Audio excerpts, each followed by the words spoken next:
Hello everyone, welcome back to our channel. Good morning, good afternoon, good evening. I greet you all according to your time and locations. You will be watching this video.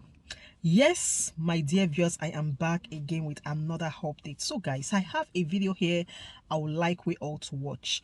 But before then, if you're missing my channel for the very first time, you're highly welcome. Please kindly do well to like, share and subscribe. Leave your thought on the comment section. Let us know what you think about this video and I will see you towards the end. Representatives on Sunday reacted to reports claiming that 360 members of the lower chamber will receive sports utility vehicles valued at 160 million naira each, totaling a sum of 57.6 billion naira as personal gifts. The spokesperson of the House, Akin Rotimi, said the reports carry varying exaggerations and that the vehicles are not personal gifts to the lawmakers, but the property of the National Assembly within the 4-year tenure of members of the House. The spokesman also stated that the vehicles will serve as work tools for the lawmakers because Nigerians deserve highly mobile representatives who can access remote locations as they carry out their duties, and that can only be achieved with functional and reliable off-road vehicles. While reactions have been trailing the budget for the SUVs, users on social media have dug up a video of President Hichilema of Zambia, who back in 2021 rejected a budget proposal of $1.8 million for the purchase of his vehicles. Let's take a look before we come back for a discussion. Why are you using money to buy a VX for the mayor? That VX for the mayor can put toilets in all the markets in your constituents. Why do you want to pretend you know that you cannot afford a VX? Why do you want to pretend? Because you are using taxpayers' money, now you should pretend.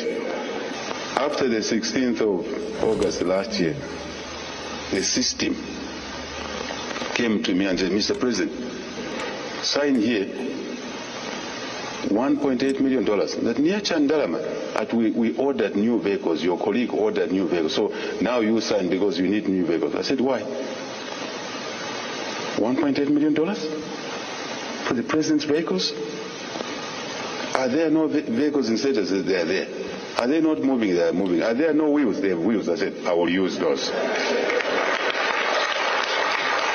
Cancel that tender. It's cancelled. I have not bought any new vehicle because I'm conscious this is not my money. He's conscious. This is not his money. Whose money are we using? I think this is the message that the lawmakers should focus on, our Nigerian lawmakers. I think that the president of Zambia hit the nail on the head. If you already have vehicles, why purchase new vehicles? I mean, I thought that I was going to hear some sort of rebuttal from the lawmakers saying that, oh, we're not purchasing it for this price of money. But instead, they say that they actually need those vehicles. Dr. Abati. Well, the press statement that was issued by the spokesperson, the House of Reps, but I found it scandalous. Yeah. He was saying that, look, these are operational vehicles, that they are not gifts. They are to be used by the lawmakers to travel to their constituencies. We've been in this country for quite a while. How many of those lawmakers remember to even go to their constituencies? They only go there not to go and do anything, only when it is almost time for the next election. And when they say they go to these their constituencies, what did they do there? Have you not been in this country where a lawmaker, the only thing he thought he could provide in his constituencies was wash and basin? Another one, the only thing that he did was to buy electric poles, and those electric poles were commissioned. So some of these so-called spokespersons, when they want to issue these statements, they should at least know that the people out there, you know, would double check. Yeah. Now, he was saying, the fellow was saying that, look, after 4 years, then, you know, maybe they will buy the vehicles, but while they are there, okay, what happened to the vehicles they bought for the last assembly? That's the right question. So they've taken those vehicles away, or is it that those vehicles, after 4 years, can no longer function again? This is just about the attitude of our lawmakers. And this is why people are saying that Nigeria cannot afford a bicameral legislature in Abuja. Why don't we have a unicameral legislature to reduce number? And why don't we even make membership of the National Assembly a part-time assignment, as is the case in some other countries? People just get elected at our expense, and they go there. The first thing they think of is to enjoy benefits. A vehicle of 160 million naira. What kind of a vehicle is that? Maybe it is a bulletproof. Okay? And these are some of these people who are first timers in the National Assembly, who cannot even afford the miserable grade A Tokumbo vehicle. Yeah. You know, there's grade A, there's grade B. You know, in any case, we have the example of Ichilema. Yeah. Akande of Zambia. Yeah. Where that's another leader. He became president in 2020. 2021. Next August, election, next election in Zambia is next year. Do you know that for 8 months, he did not collect salary?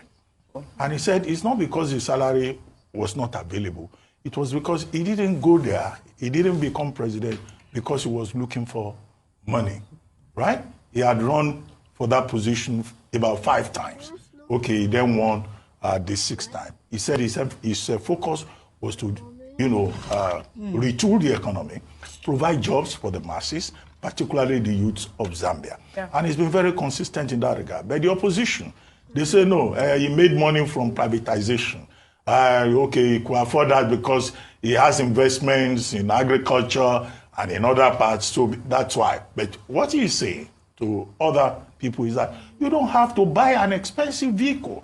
And that he, as president, he did not allow them to buy new vehicles for him. He said he will continue to use the vehicles that were there. Yeah. Now, in fact, at some point, also took a pay cut.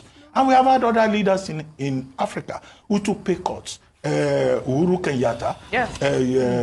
The man in Kenya. Kenya is Uhuru Kenyatta. Next door, in Ghana, the president also took a pay cut. But here in Nigeria, they just want to make profit. And the same lawmakers, the same Nigerian leaders, they tell us to make sacrifices. They tell the people to tighten their belts. But meanwhile, they are feeding fat at the expense of the state. I think this will be part of the conversation. And I think the people who have been saying the National Assembly should not be a place where people go and collect benefits, and that the number should be reduced. Absolutely. And it should be a part-time appointment. That will make us realize the objective of placing emphasis on service rather than profit. Well said, Dr. Abati. Well, in the same vein, the Foundation for Investigative Journalists obtained a memo dated September 11, 2023, showing that the federal government allegedly spent a whopping $507,000 on hotel accommodation for President Bola Ahmed Tinubu at the 78th session of the United Nations General Assembly.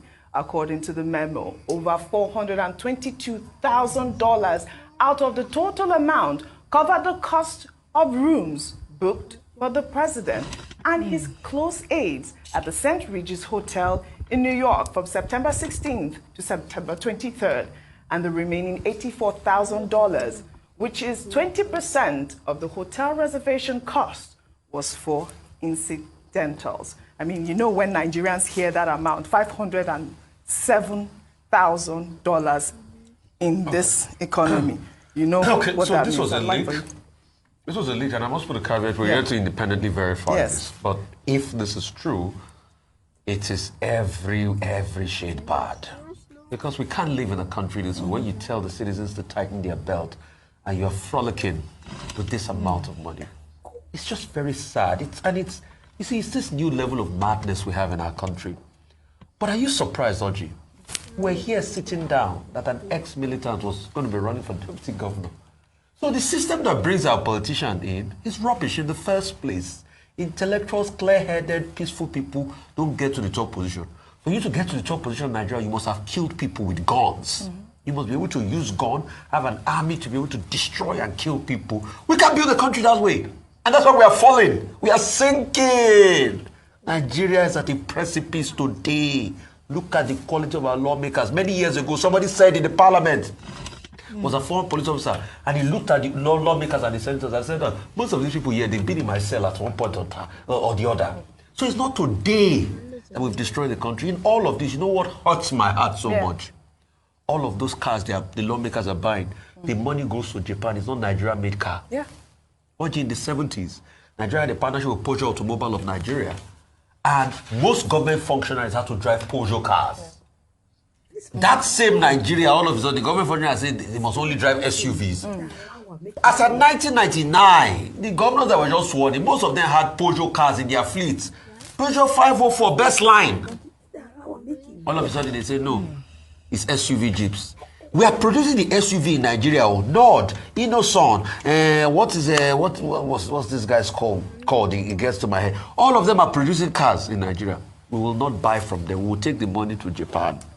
So even if you have bought the car from a local manufacturer to put the money, the 7 billion into the Nigerian economy, do you know how much that will have done? But the same lawmakers will be the ones to say, oh, we don't want to drive it. We are doing fertility and all that. We deceive ourselves too much and we destroy this country. You see, I keep singing the song that Unilag students were singing when they were protesting. They said we all have a hand in it. The story of how Nigeria got spoiled, we all had an hand in it. Be Nigeria she baje, we all have an hand in it. And I just hope when the race starts to beat us, we don't complain. Look at these people that are supposed to represent the people. Look at what they are. They are the ones that receive gifts. They receive prayers in their email address. May God forgive us. So guys, thank you so much for watching. What do you think about this video? Please kindly drop your opinion down below. I'll see you in my next one. Bye for now.